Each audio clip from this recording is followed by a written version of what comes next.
વાવ થરાદ જિલ્લાના થરાદ શહેરમાં આજે સંત શિરોમણી રોહિદાસ બાપુની 649મી જન્મજયંતિ નિમિત્તે ધામધૂમથી ઉજવણી કરવામાં આવી હતી।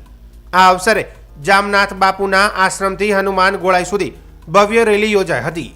રેલીમાં 18 આલમની ઉપસ્થિતિની સાથે એકતા, સમરસતા અને ભાઈચારાનો સંદેશ આપવામાં આવ્યો હતો।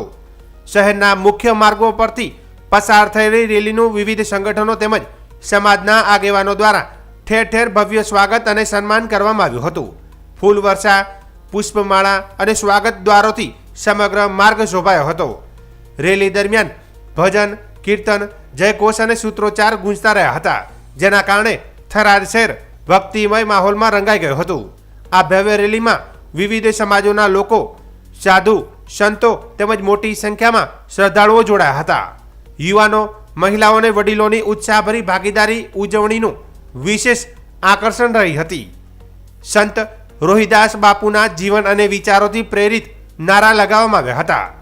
કાર્યક્રમ દરમિયાન વક્તાઓએ જણાવ્યું હતું કે સંત રોહિદાસ બાપુએ સમતા, માનવતા અને સામાજિક ન્યાયનો જે સંદેશ આપ્યો છે તે આજના સમયમાં એટલો પ્રાસંગિક છે। તેમના વિચારો સમાજમાં ભાઈચારો અને એકતાને મજબૂત બનાવે છે। સંત રોહિદાસ બાપુની જન્મજયંતિની આ ઉજવણીથી સમગ્ર થરાદ શહેરમાં ઉત્સવ અને આનંદનો માહોલ છવાઈ ગયો હતો અને સમગ્ર શહેરમાં સમરસતાનો સકારાત્મક સંદેશ પ્રસરી ગયો હતો।